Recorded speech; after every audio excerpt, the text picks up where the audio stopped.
we'll do what we do, which is usually not knowing what to do. You don't know what to do with your hands. Never. Yeah, that's not a thing. Okay, come on. Oh, it's still not there. Patiently awaiting. There it is. We're just There we are. A couple awkward dudes. Let's do it. Let's do the. Where's the volume? Let's do the thing. You got it? All right. This is the Okayest Hunter podcast. Never pass on shooter bucks, because that's just meat in the freezer. It's your tag. You hunt how you want. This is Okayest Hunter.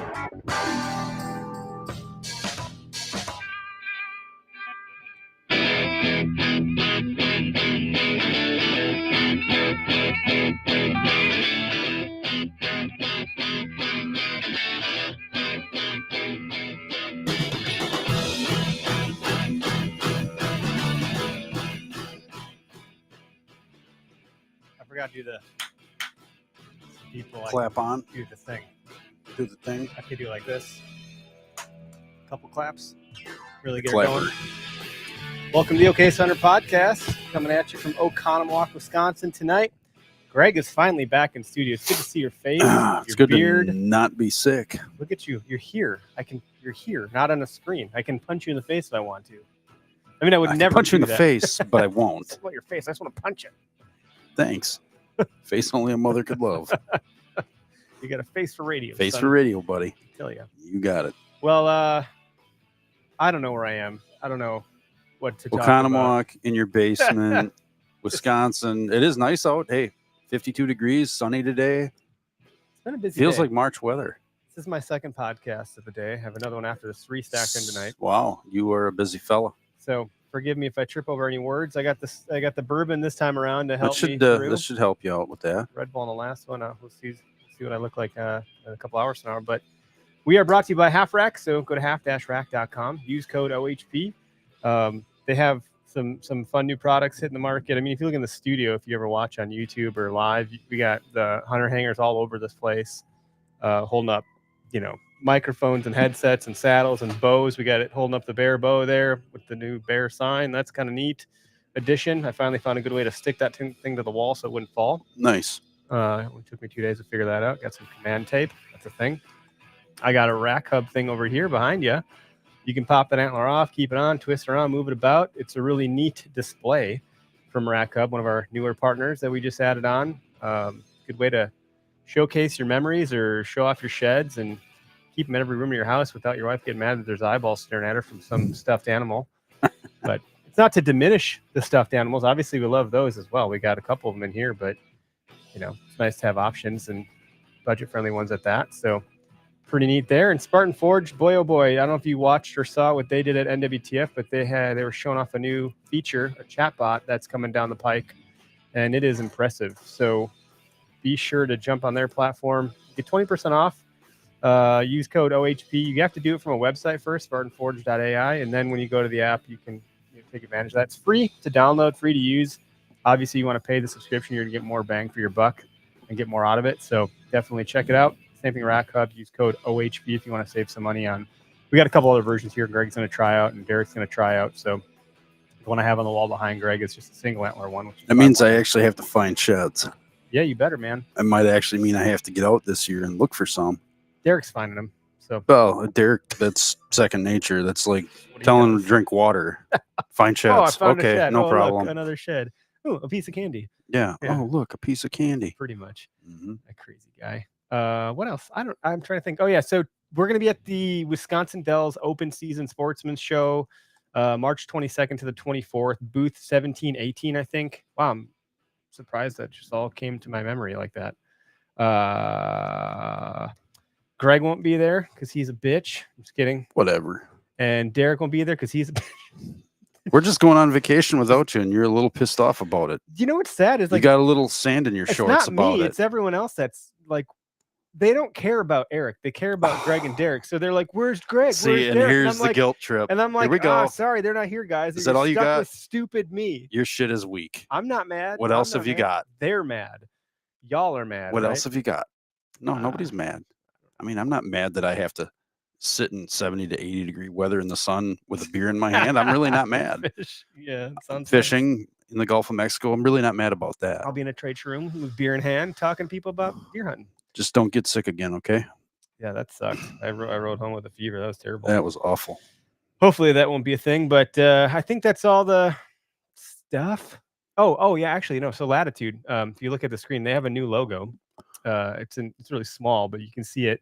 And the products coming down the pike from those guys, y'all are gonna just drool out all sides of your mouth. Oh yeah. I'll leave it be because like certain things can't be announced just yet, I don't think. But their knee pads, I know you have a pair. They modified them.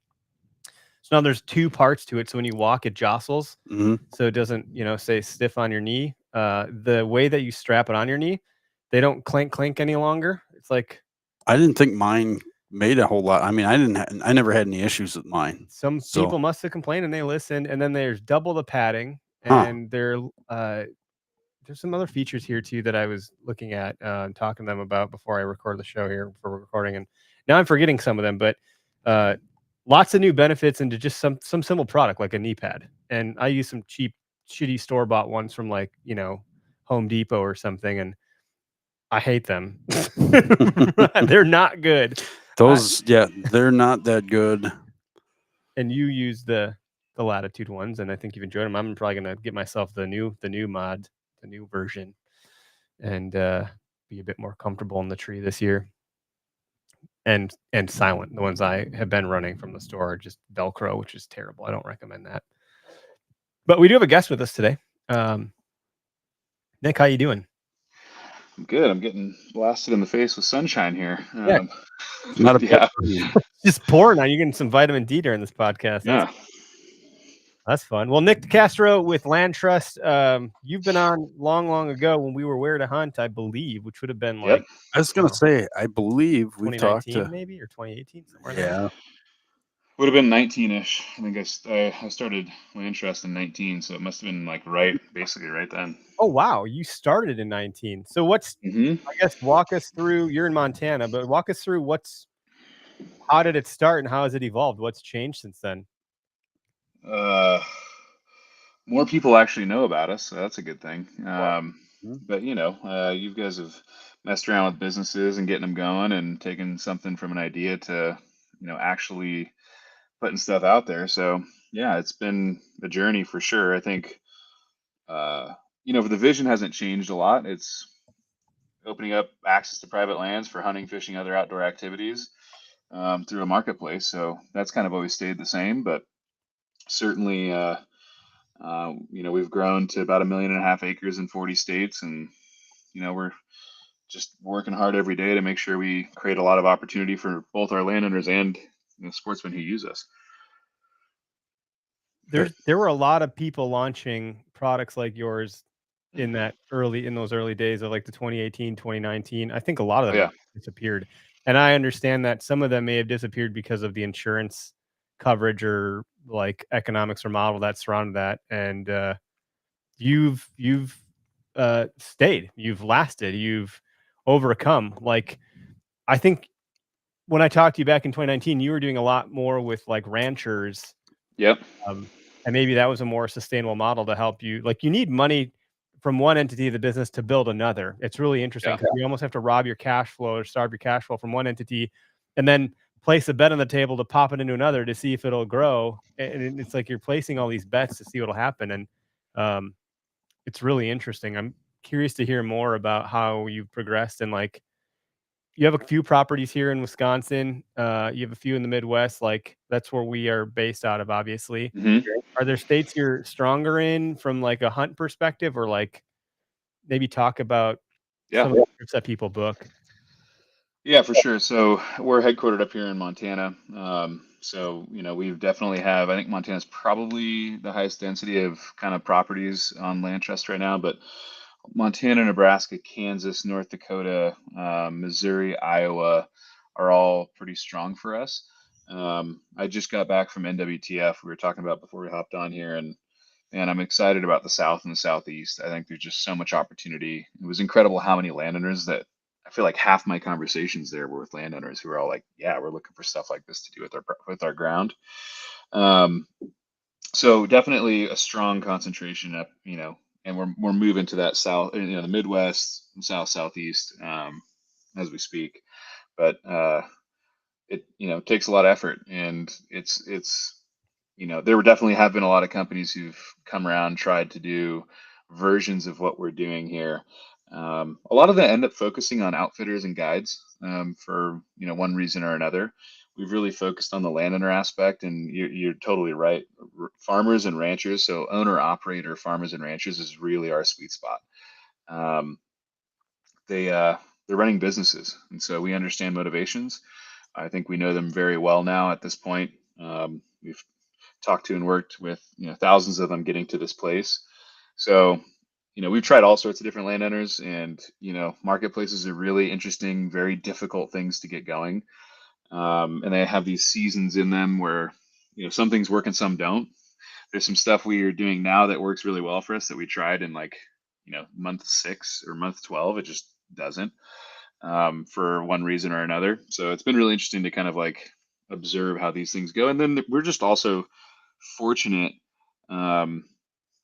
that we started when we started. Like there's some technology stuff, rural internet, cell coverage, familiarity with marketplaces and sharing economy platforms like Airbnb, VRBO. That, I've been messaging with a founder of a company that was trying to do this in 2015, and it just didn't work. And I don't think it was too early, honestly.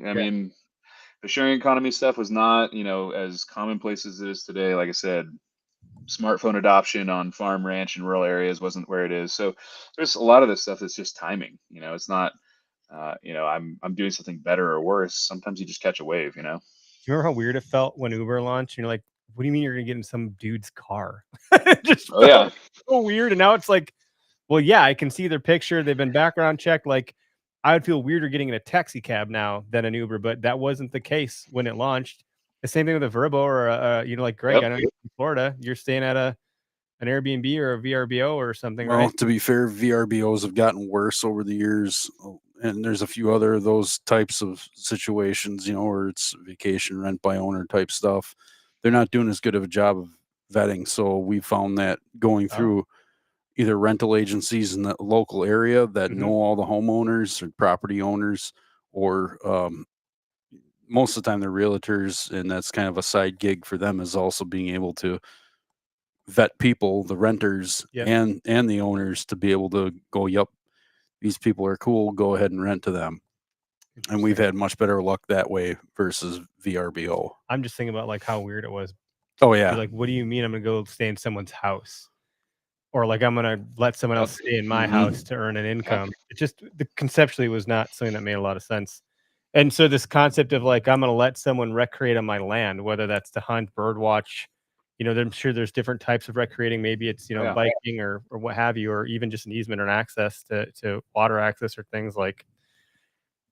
Do you find it's easier now to kind of like sell to those landowners because they've seen these other things in the marketplace, like a Verbo or a Airbnb, or like, are they like Greg saying like, well, those things suck. They don't do a good job vetting. Like, how are you going to control the people that are on my property, or how are you addressing some of those concerns because we probably have landowners listening just as much as I'm thinking about from the access standpoint of like being a hunter, but there's the other side of the equation as well. Yeah, definitely, those platforms, Airbnb, VRBO. I still say VRBO. I know I'm not supposed to say that, but outdoorsy, any of these kind of marketplaces have definitely become ubiquitous in society. Even in LandTrust is a very rural company because all our supply is rural. So that has absolutely paved the way for us, for sure. Like I said, guys who'd probably tried this company or versions of this company in 2015, 2016, 2017 would have had a lot to do. It was a lot harder. We haven't had, that concern there, because at the end of the day, our landowners are always in control. They're the ones who say yes or no to anybody that makes requests. So they do a lot of their own vetting. They'll talk to them on the phone. Like, we don't try to stop them. I don't know if you guys have used Airbnb. They'll like block out phone numbers. They don't want their hosts and guests talking to each other on the phone. We very much encourage it, because at the end of the day, this is not just someone's like spare bedroom in an apartment downtown. This is like their home and their work. This is where they live, live and work. It's their legacy. So it's a lot more serious. Yeah, they're seeing these people come and go on their property, and That's right. To put a face to a name, and I'd be able to identify vehicles coming and going. Yeah. Yeah. What was the other point I was going to make there? I guess I got distracted because someone said we have an audio issue on one of the platforms on TikTok, but oh well, sorry, TikTok. I wonder about, like, this might be controversial, and I don't want to make it controversial. Sure. But I think there's some controversy around R3, reactivate, retain, and recruit, as this model to bring hunters in. Older age class is aging out of hunting. There's concern that it's harder to, if that continues to age up because there's more baby boomers than Zers or whatever, and people are becoming, I don't know, not less interested in hunting, but there's less of a way to become interested in hunting because of gaming and virtual reality and all of those things from the younger generations. There's this narrative of like, well, no, we don't want to continue to bring more people into the fold. We don't have a problem with people aging out. And the real problem is actually access. I think access is definitely one of the problems. Hunting has become quite crowded, but there's arguments there. I'm not trying to land on one of those. I want to talk to you more about how you're solving a bit of the access problem, because either you have enough money to go in and buy property, you could go on a lease with some pals or relatives or on your own, or you could hunt public. And some people do some or both or all three or just one. I know a lot of private landowners, guys, that they don't want to burn up their private property until it's rut and they know their target buck is, roaming. So they go, gallivant around on public because, like, who cares? It's public, which is fine. And then there's guys like me that only hunt public, but sometimes I get public, or what am I trying to say? Public access to private property, whether that's permission from a landowner. I don't do door knocking. Some people do. Or it's a conservation property or conservancy property where I'm putting in for a draw and I get access, and that limits the number of folks that are in there. So, with access being, Bowhunter Planet just commented, access is an issue. Always is, and always will be. And it's an issue for a number of reasons. If you're never hunted ever, like, it's hard to even know where you can go or how to go about it, or if it's crowded or what have you. But I think you're creating yet another. So there's three, right? Private, lease, public. Those have been the three things. Now we have a fourth. Companies like yours that create an additional option where I could do what I would call, like, the day lease. I can go hunt this weekend, so to speak, on a property for some, affordable fee because I'm not leasing for the whole season. That's kind of nice. We need to get into that a little bit. Like, what's affordable? Yeah. Well, I mean, affordable might be $150 or $200 or something, not thousands of dollars for a season. Now, maybe that price goes up if it is like a mecca, like Buffalo County versus, Waukesha, where we are, or Jefferson. But do you hear that narrative about access, and like, how do you? I mean, you clearly just seem to naturally fit into it, but I just wonder if you have a POV on it. Yeah, for sure. By the way, I scooted back so I'm not like half bathed in sunlight. So sorry about that. Look, on your side of the face. So yeah, we had a 50-degree day here. We kind of refer to this as DIY private, right? So it's as little as a day. It makes it, like, I don't have enough money to own ground specifically to go hunt. I don't have enough money to lease ground to go hunt. But I could pay for a couple days here and there for something that I'm going to use. And so I think a majority of the market is probably in that, like, owning ground to hunt is a very small percentage, and I'm envious. Like, hopefully one day I can. And a lot of people, leasing ground, like, if you wanted to go, hunt turkeys in Missouri, it doesn't make a lot of sense for you guys to lease an entire property for the entire season, because you'll go for like 3 days, 5 days. It's like, all right, well, but LandTrust makes it really easy, especially for non-resident, people who are going to travel to other states. Yeah, you mentioned door knocking. That's still absolutely an opportunity. It's pretty low conversion rate, I feel like. Very And a lot of guys, I mean, look, guys, I got 3 young daughters, 4 and under. I got, a wife. I got a company. I don't get a ton of days in the field, and when I do, I certainly don't want to spend them knocking on people's doors and getting said no, eight, nine, 9 times out of 10. So, and the other piece for me is public is an awesome resource, and we have a lot of it out here in the West. Um, but the precious time that I do have to go outdoors, like the enjoyment for the outdoors for me personally is just being disconnected. I'm sure you guys feel it all the time. Like you're on your phone right before trying to grind through some work. Like it just is what it is. So I go outdoors to be in nature, unplugged, leave all that stuff at home and at the office and either by myself or with my friends or whoever I'm with. And I don't really want to go to a trailhead with 30 trucks. It's just not like that's stressful to me. And it kind of defeats the purpose of me going outdoors. And by the way, I'm not some like big buck killer at all. So I go outdoors because it's fun. I like to do it all. Um, yeah, so we definitely fall in the spectrum. I think it's awesome. Public land is amazing, and like I said, in the West we have a lot more of it than most of the country. Like a majority of the public land is in the Rocky Mountain West. Um, but there's that. There's government programs like Block, WEHA, WMAs, all that stuff. That's all great. The government's trying to incentivize private landowners for access. Then we kind of fall in that private market space. So access really is going to be kind of a three-legged stool. There's going to be the government, there's going to be the nonprofits. So guys like Pheasants Forever, and they do work and habitat work on private land, and in order to do that, they require public access. That's great. And then there's going to be the private market, which is stuff like LandTrust. My belief is that you'll get, just like in most other categories, you'll get most of the scale out of the private markets, but the government and the nonprofits, non-government organizations play a big role. Yeah. Well, and I don't know, being like if you own land or what have you, you could.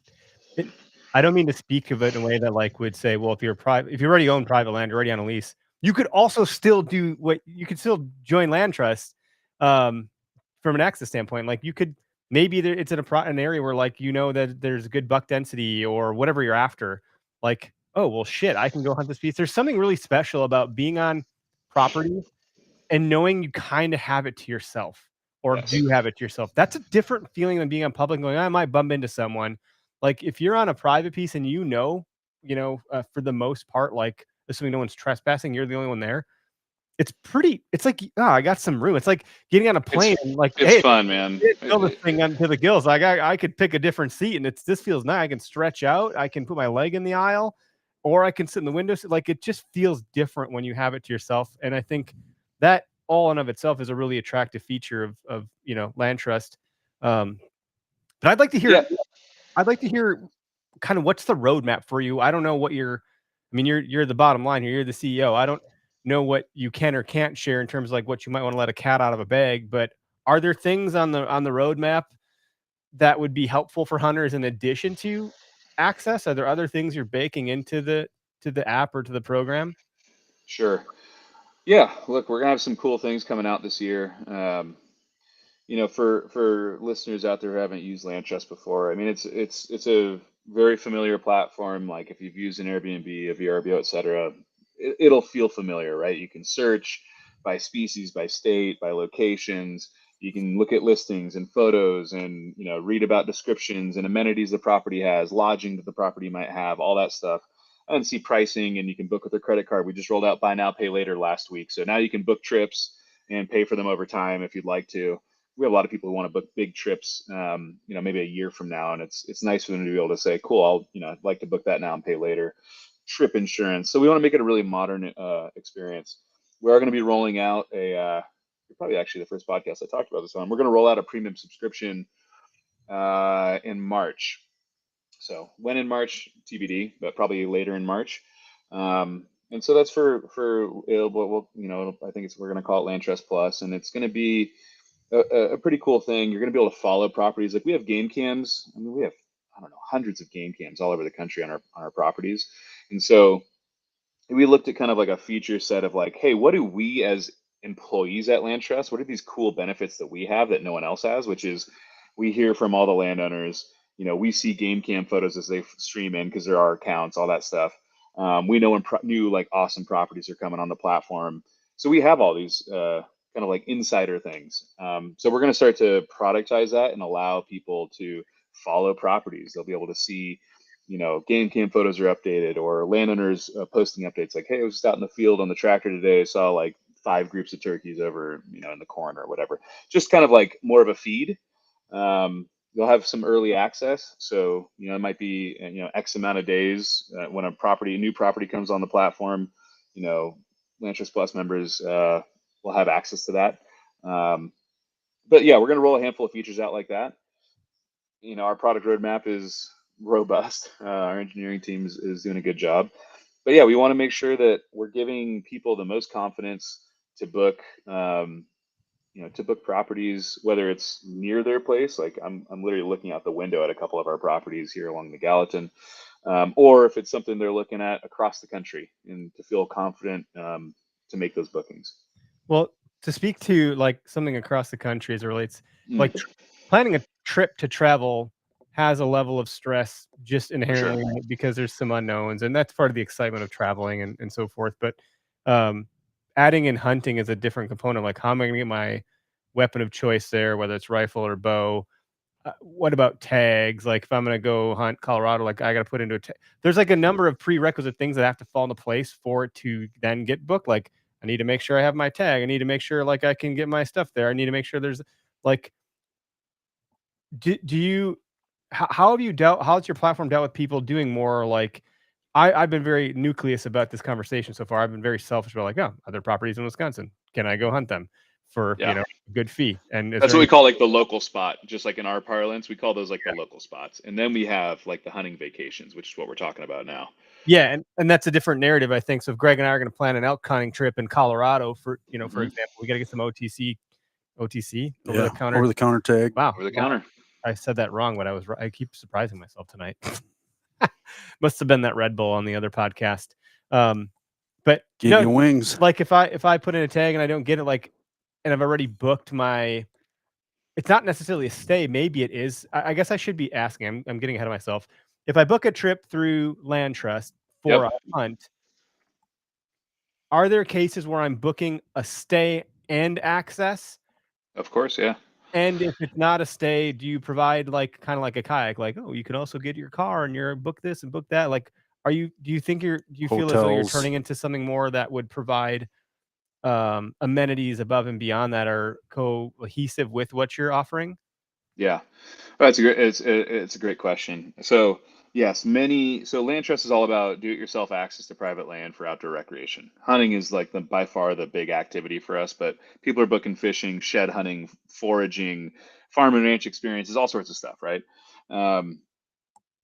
So it's about access to private land to do outdoor recreation. Now, a lot of our properties do have lodging components. So whether that be, hey, we'll allow you to, tent camp on our place, we'll allow you to pull an RV onto our place. We have a cabin, we have a full-on house, like all that stuff. So there are kind of a range of lodging capabilities, and we are going to be doing some partnerships, for wall tents and stuff like that. So for our properties that don't have any sort of lodging, like we can get, lodging components on those places. That was the other part of the premium membership. We're going to roll out what we call tag insurance. So there's a lot of guys right now at this time of year who are trying to lock in the properties that they want to go hunt this next year, but tags haven't been drawn. Let's say it's Montana elk hunting. They'll get drawn in April, but they're like, man, I want that place. Like, I know I'm pretty sure I'm going to draw because I got my points and all that stuff. So tag insurance will, afford for a full refund if you do, book today before the tags have been drawn and you just don't draw for whatever reason. So then you look on, it's funny, you asked about the roadmap. We are going to roll out kind of like a nationwide OTC resource for people. It'll probably be a little bit later this year, but it's a ton of work, man. You're having to go through all these state fish and wildlife program PDFs essentially.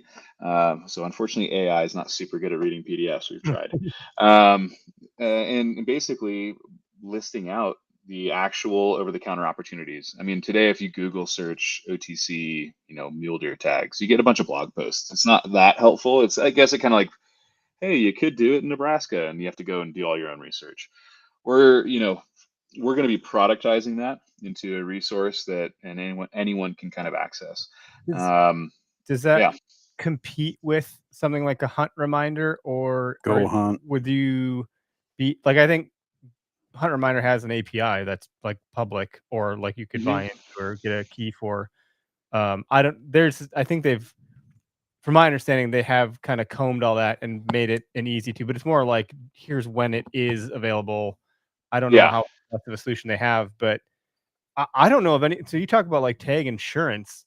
I don't even want to get into, I would, what I'm trying to say is, God bless your soul. I wouldn't want to like figure out the logistics of how to build that out. Good for you, because I think there's a need, and when there's a problem in a market, like, hey, you can provide a solution. But shit, that's a lot of work. Can't even. Yeah, hey, this is all hard work for sure. There's no doubt about it. And yeah, look, there's reasons we're building this stuff. We represent a supply, and when you talk about hunting is obviously regulated. It's regulated at the state level, so every state has their own regulations. Right. So we're not doing it necessarily. Like, we like the Go Hunt guys a lot. We talk to those guys. I actually met the Hunt Reminder founder at SHOT this year. Alex. Great guy. Yeah, we're not doing it to compete in any way. We just need to do this to understand our own inventory. So it's like, hey, we have a new ranch in Montana, or a farm in Missouri, or whatever, who has supply inventory. They want to offer elk hunting or turkey hunting. We need to know what the regulations are for that, because I need to understand what inventory I have so I can match demand to it. So it's really not like, I'm not doing like, oh, I want to go compete with Go Hunt or Hunt Reminder. I'm just doing it because I need to understand my actual inventory and how we can match demand to it. The byproduct is, yeah, sure, I guess we might end up competing in those spaces, but it's not like an intentional thing. It's just like, it's natural. Like, not a bad thing either. And for the oh, record, there's a saying that I fell in love with recently, that competition is for the bottom, collaboration is for the top. yeah, And totally.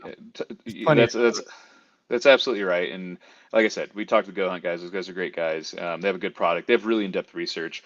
For us, it's more about unearthing over-the-counter opportunities. So, it's like, hey, there's a lot of people out there. We get so many calls. Someone just wants to come from Mississippi, Missouri, wherever, the Midwest, to come hunt elk in Montana. It's not that they need to kill a bull. They just want to go on the experience, like go to Montana and hunt elk. Now, it could be a cow. They'd be stoked on that. Well, there are over-the-counter cow opportunities that you do not have to draw, and we have a bunch of properties that you could go do that on. So I need to be able to surface the fact that you can do this. It is over the counter, and here's like 6 properties you could do it. So that's why, that's kind of the impetus of why we're doing this. But yeah, I think it's pretty cool. Like, I mean, that would make you a destination for me going down that planning trip. If it's like, hey, I have 3 kids under 6. They're all born in there we go. September, so they're all September kids. So like, September, I might never want to go elk hunt. I don't know. Maybe until November. I'm not sure. But if I were to plan it, I would certainly love some assurances, like, Yep. I didn't get drawn. But if you say like there's some insurance on that, or what have you, like maybe I can, right. See those dollars come back my way. But, and put it in for next year. Cool. Like, Yeah. what a great, I don't know that there's anybody doing that. I mean, certainly, like you mentioned, it's not like ChatGPT is going to figure it out for you. You got to go do the work.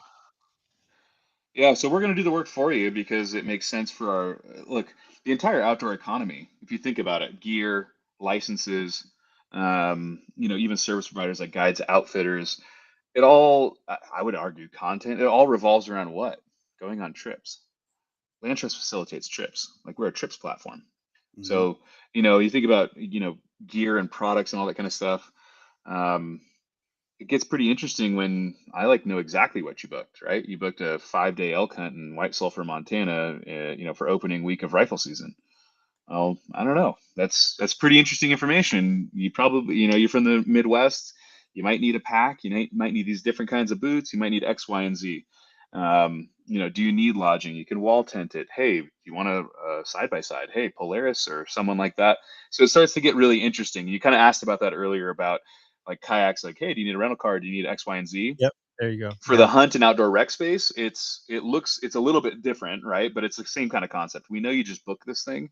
Here are a bunch of different things that you might want to have added on. You might have it already, but if you don't, Well, just might like be a good any guide, idea. like, I go to the Boundary Waters. It's like, do you want to how DIY do you want this to be? Because we have Yep. tiers, packages, and so forth. Like, you don't want to bring a cooler wheel, we can have one of those for you. You don't want to bring this, we'll bring that, or whatever. Like, then you can kind of, you know, over time you might gain confidence having taken such trips, and then feel more comfortable That's too, right. fully yourself. I really think we talked about rack up, and I got a shed on the wall. It's the only shed I ever found in my life, and it's half eaten by a squirrel one of the times. But you know, if there's properties in Iowa that have never seen any foot traffic from another person other than that landowner, and that landowner give a shit about deer, maybe he won't let me hunt them there, but gosh, could I go walk it for sheds? Like, Oh man, we've could got you? some. That's Speaking of Iowa, we've got some shed hunting opportunities there for 200+ inch deer.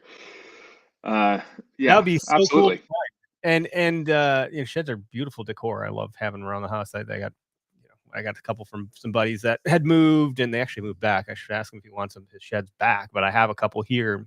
But the only one I have on the wall here is the one that I actually found myself. And then, and you talk about like fishing. So there, the driftless area here in Wisconsin has some incredible trout fishing, but access and easements are not. I don't think there's too many of them. And if there are, they probably get hit. It's a destination area. Are there properties Yeah, on us that would be lucrative to look at for a fly fishing trip? So then I have a summer spot to go to. Like it's pretty cool, man. yeah, What you and look, the thing I started because I wanted to use it, right? I'm a hunter fisherman lifelong, and I just found myself needing. I'm like, hey, we have a ton of public land in Montana, but I would love to go on one of these ranches that has a mile of the Gallatin and just fish by myself for the day, or hunt or whatever, right? And I'd be happy to pay the landowner for it.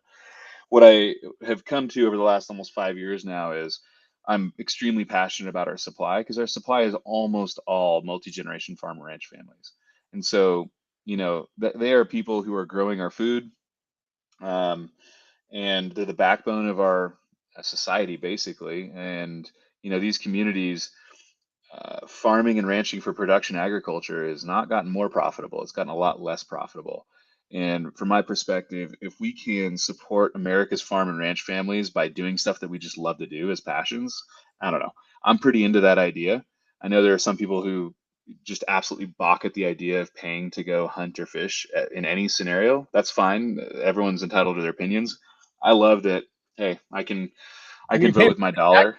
aren't you paying for it in tax dollars in some ways? Like, Yeah, that's so abstract though, name right? something free for me, Yeah. and I'll give you $1. There's like I don't even Yeah. think it's free anymore. Yeah. So look, I love that. And when you read, I mean, we have reviews.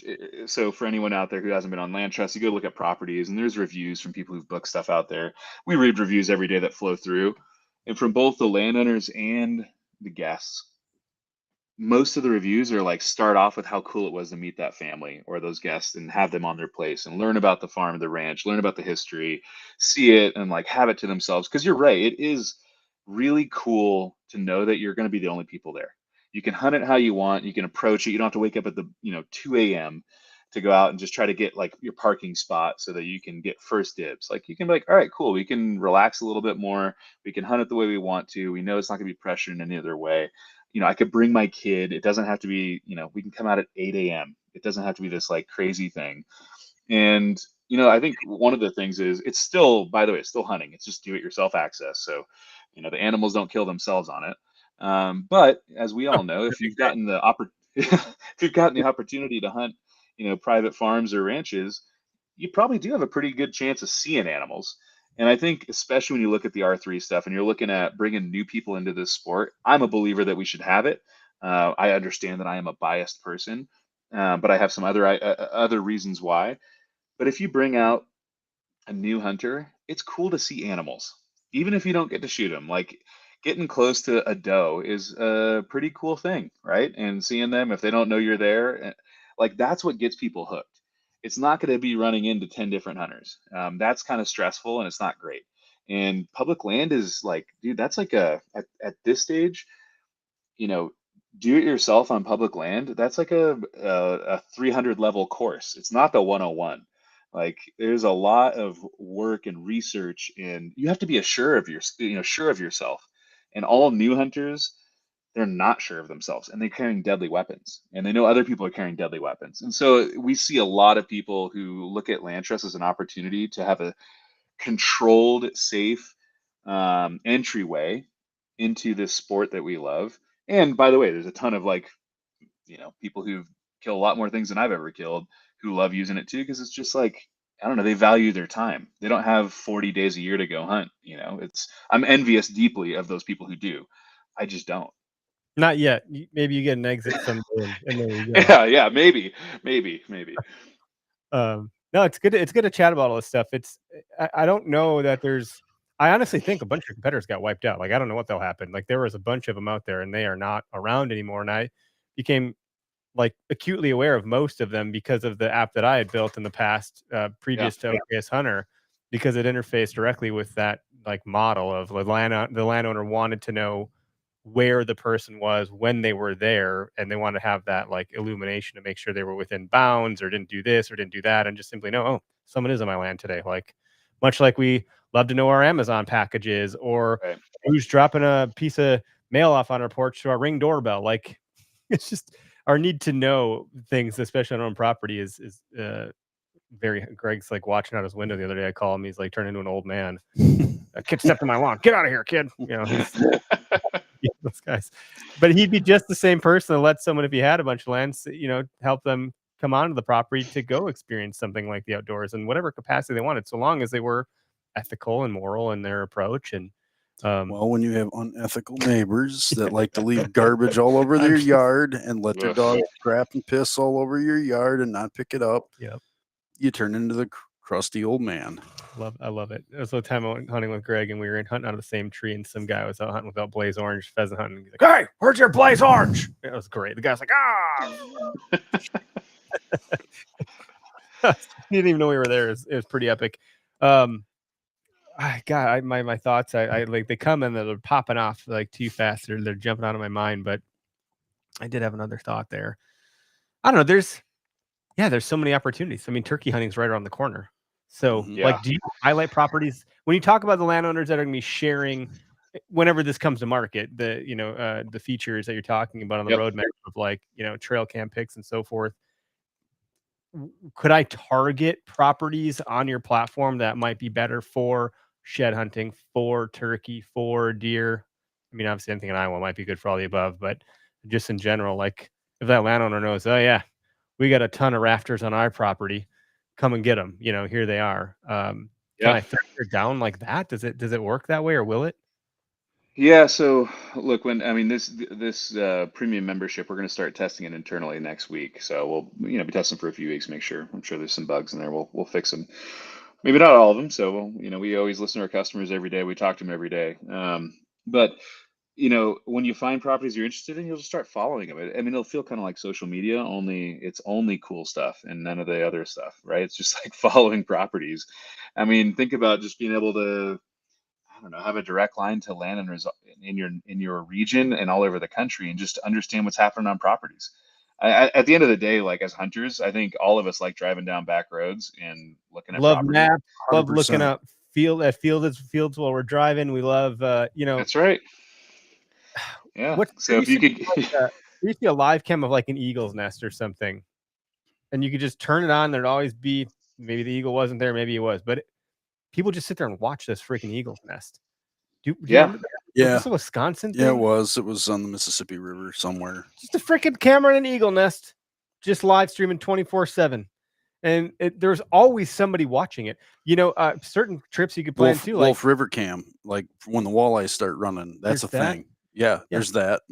Guys start tuning in like right now. Are the walleyes running? Go to like I don't know if it's keywest.com. I remember I went there on a trip, and you could literally look at a camera on Duval Street to be like, hey, here's what's happening right now.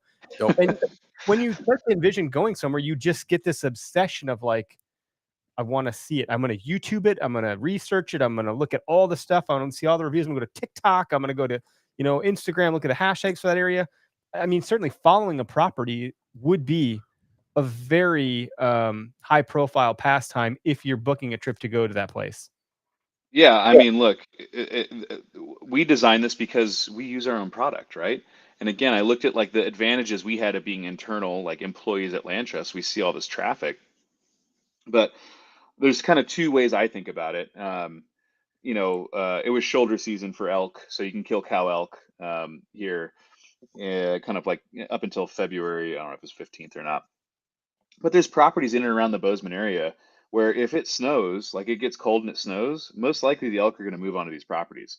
So I want to follow that property. So the landowner is like, hey, it's getting cold, it snows, it snowed, the elk are moving down. Cool, I want to book that. So it's like more of this active following where it's like I'm watching this to see when I want to book it. And then there's other scenarios where I'm going to do a turkey hunt down in Mississippi this year, but it'd be cool to just follow that property. Like we already booked it. It'd be cool to see game cam photos and landowner updates and whatnot, right? Just getting, we're calling it field notes, but just getting those field notes from, it's just cool. I mean, is there anything more addictive than game cam photos or, hearing about properties you're interested in? I don't think so. Not really.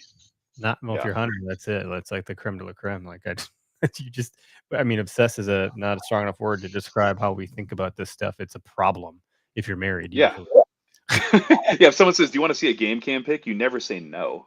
Like, it's always yes. No. I can't keep the crack away from me. If I have one look, then I'll be at it all night. Yeah. Jeez. No, that's pretty cool. Well, there's a lot of exciting stuff coming down the pike. Thanks for sharing it here first. Appreciate you having me. And, I obviously like, how do people, is it land? What's interesting about your name is I think LandTrust is an actual like legal term because you can put land in a trust. You can. So I imagine that's tricky to navigate I'm a digital person in my career. So like, I'm thinking, holy shit, that's an SEO nightmare. But like what? Well, it's a good point, man. When I when I started this company, I did not know what land trusts were. So I will own up to my ignorance there. So yes, traditional land trusts are conservation easement organizations. They're all nonprofits, so I don't worry about SEO because nonprofits aren't super great at that. And we got LandTrust.com because we're a for-profit company. But look, when I named the company, I took the two most important words I thought to making this business successful, which is land. We're a private lands company. Without it, we are nothing.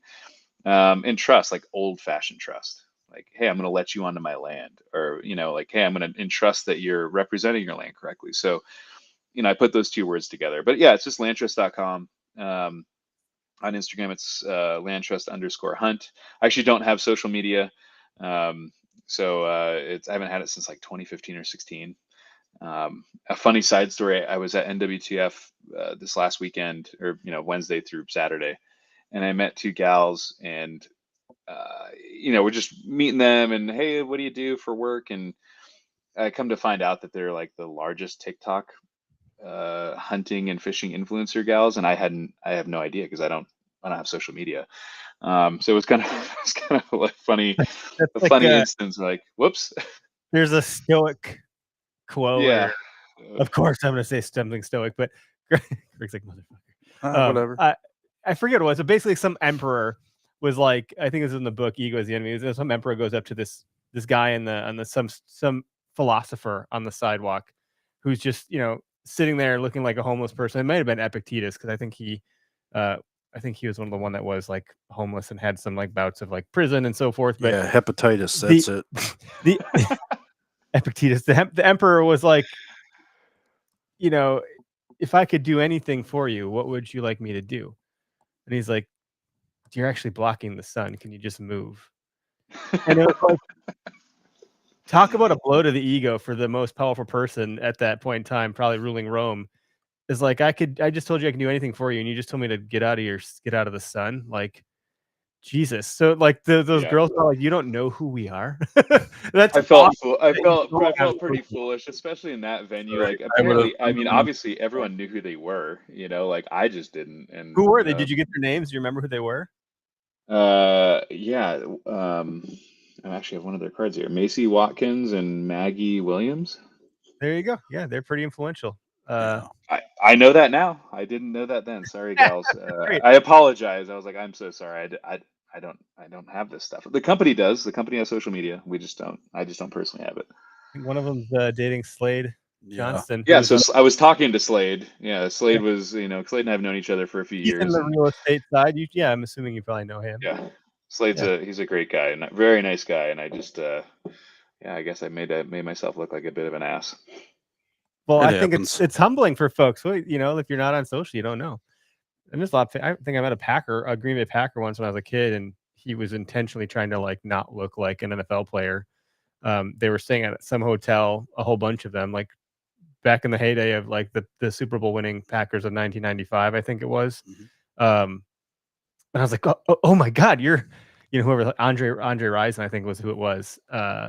And he was like a big deal to me, but he was just chilling in the hot tub, and he was happy to like talk to some young punk kid and say, good to meet you, and I had no idea, and it's pretty neat to. Sometimes it's cool to not know. It's like a little bit. You meet the person better than. Yeah. Anyway, random stuff. But the reason about the LandTrust thing, I was like, oh, what's the website? Where can we tell people to find you? But it's LandTrust.com, and I appreciate the explanation around the name. That is cooler than what I anticipated it being, like this other play on words. So. No, that's it, man. It's I'm pretty literal. So, and like I said, it's I'm competing on SEO with nonprofits. So we I don't know, we compete pretty well on that. But yeah, so anyone who's interested, look, we're a organization of real people. There's no AI chatbots or anything like that. Like, you can call us if you see stuff you're interested or you want to like understand more about it. The website's not clear enough. Like, hey, look, our product is good, but it always can be better. So just like text us or call us. And there's real life people that sit in this office I'm sitting in right now that talk to customers all day, every day. So if I am door knocking and I really, really want to get on this property because I know it's holding, can I tell you about it and you'll turn into my salesperson for me? I think you should probably, Nick. Like, let me tell you how good it is. Probably. It's funny though. We talk about this often. So what I would say is, even if this is marginally interesting to you, I would say create a free LandTrust account, because in the account creation process, we ask you what you're interested in. If you say hunting, we ask you what species you're interested, what state you live in, what state you're interested in. And then we let you know every single time. So if you said mule deer in Nebraska, the moment we get a new mule deer in Nebraska property, you'll get a text or an email from us. So we literally are scouting for you around the country 365 days a year. Well, much that's like free. That's handy. Much like Uber was a chicken and egg problem when they launched. Like, they needed drivers and passengers to convince the drivers and the passengers. Right. It was a really interesting scenario. Same thing with, obviously Airbnb and so forth. And so I imagine if you get enough folks from Wisconsin signing up, you can now go to the landowners and pitch and be like, hey, look, we have a demand or supply like we don't have supply for the demand. Do you want to open up property here? Do you want to allow access? We have a number of folks that would love to access your property. You could pull in some extra revenue, pay bills, make ends meet, whatever, by just letting some folks go sheep hunting or turkey hunting or what have you. Yep, absolutely. And I would say, just for folks, as opposed to leasing, where whoever leases it basically has obviously exclusive access to it for the year or 2 years, however long the period is. When landowners list with LandTrust, they still retain all the control. So we'll see $1 bookings come through the platform, and it's like a landowner letting a neighbor kid or a friend or someone that door knocked come on their property. They just want them to book it through LandTrust because there's insurance coverages and calendaring and all that stuff. So they want to make sure it's blocked out. But it's a very different thing. And something we've heard a lot of our farm and ranch landowners say is, we've leased in the past, but honestly, like, they didn't like that because they sold a property right away. So when they leased, they couldn't use it themselves, their friends, their neighbors, their business partners, whatever. They couldn't just say yes to people. So I would say that, with LandTrust, you don't have to worry about like, oh, this is locked up. It's not locked up. The landowner still has the control. They can black out a week for their friends or family. They can let the door knocker, if you're a really good door knocker or you got a cute little kid, like, they can still say yes to all that stuff. You so can it's use not just like locked up. As a tool. If you are a door knocker, like, hey, if you sign up for this program with me, you'll know when I'm there. You can block it out, or you'll have the insurance part will be handled. I think that's a huge selling proposition for anybody door knocking, because that is a question. If you watch Seek One and you see Lee Ellis, like, one of the things I think he's talked about is, the question that he gets back is, well, I don't have, like, I'm not just going to let you on my land. What if you get hurt? Like, he has to do some insurance write-up things or what have you. much like you wouldn't let a contractor work on your roof if they're not insured. They fall That's off. right. Now you get a lawsuit on your hands. So like that is a big, like I wouldn't say yes to a lot of people if I don't understand. Even if I wanted to say yes, if I don't understand the insurance implications, it's a no for me, dog. Yeah. For that reason. So if you help address that, that in and of itself is highly marketable to the hunters that are door knocking as a tool in their toolkit to go knock on doors and say, well, I can address that concern. And here's how. And now it's really easy. Yeah, and if you build that relationship, that landlord can say, "Cool, you can go for $5 today." Like I'll market it, it'll be on LandTrust for $150 a day, but I like you. You introduce this to Yeah, me. like You can you said, go for it's not about the $5 or platform, whatever. it's about the people. So much like, That's right. I met my wife on a dating app, actually, Me too. but it's yeah, it's like at some point, yeah, you get her phone number, she gets yours, and now you're not ever going back on that app again because they're terrible, or at least they were when I was, doing that because that was before Tinder and all that stuff. So I don't know what it's like anymore, but You were on Plenty of Fish, weren't you? I was on OK Cupid. That's what it was, and Okay, Cupid on desktop. yeah, and then we took it offline. We did our own thing, and it was like, yeah, Yeah. we don't need to be communicating this to not to diminish your product, but at some point, like, No, well, not at all. now I know you, I can just talk to you here, and we can leverage just as needed. Um, Yeah. I think the goal of like those dating apps is to get people off the app because I can conclude. I'd still love to go back to them and be like, hey, do you want a case study? I got 3 kids, a house, and a wife from your app. Yeah, I too have three kids and a wife out of a dating app. But yeah, guys, like I said, I appreciate you having me on. I would say, and I know R3 has been mentioned. Uh, I have not heard an argument for or against R3 that I agree with. I think, if you like to ski, no one's trying to regulate skiing out of existence. If you like to surf or golf or any of these other, awesome outdoor activities, no one's trying to get that thing banned. Hunting is for sure every single day of the year in most of these states is trying to get banned. And there's a lot of countries around the world where it has been banned. So this isn't tinfoil hat stuff. So I am all for R3. We need as many people doing this stuff. The reason that hunting has felt crowded is because our supply is shrinking. It's not that we have this explosion of demand. We don't. You can look at hunting license sale data back to 1950. It's very static. As per capita, it's actually shrinking. It is Excellent. because we are losing whatever 600 acres an hour or something of ag lands to development. So we're losing supply.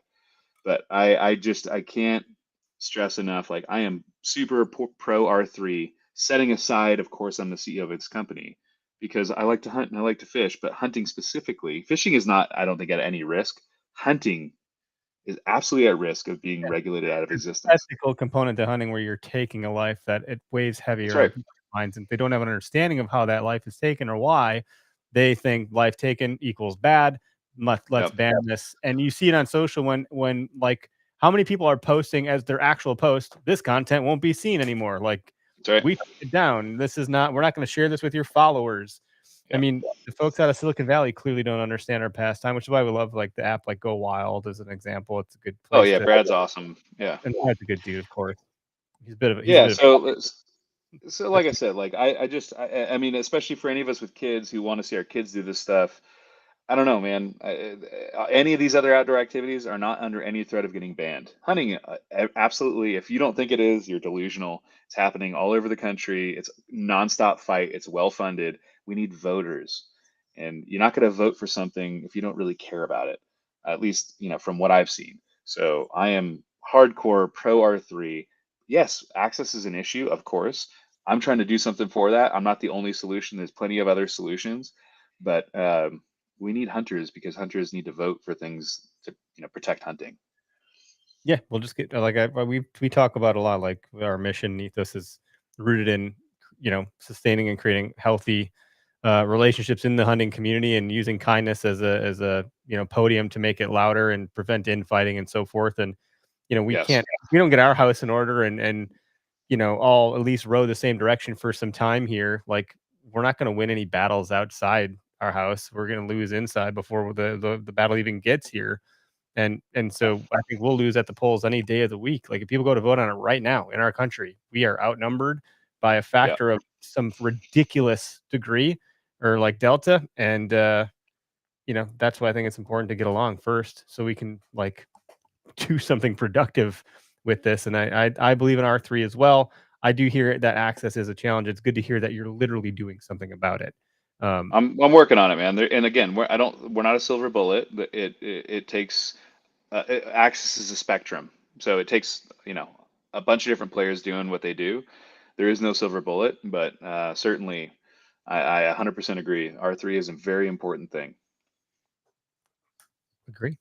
Well, LandTrust.com, I'm assuming the business has social properties, even though you personally don't. It does, yeah. Yes. So I imagine it's under the same name, and folks can go follow along and do their thing there and engage and all that jazz. But thanks for being on the show. I'm surprised we didn't get any callers, but what I've learned about having a guest is oftentimes our callers don't want to be interruptive. So I'm not super surprised. It's not just me. They might not like me, man. It's very possible. I think it is one of those things they don't know how to insert themselves if we're having a good dialogue. So thanks for folks that jumped in the comments and the folks that tuned into the live. We'll get this in podcast land later this evening. We'll tag you and all the stuff and all that jazz. But we'll end the recording for now. We'll have you stay on for just a minute here. But thanks again for hanging out with us. Really appreciate it. Thanks, guys.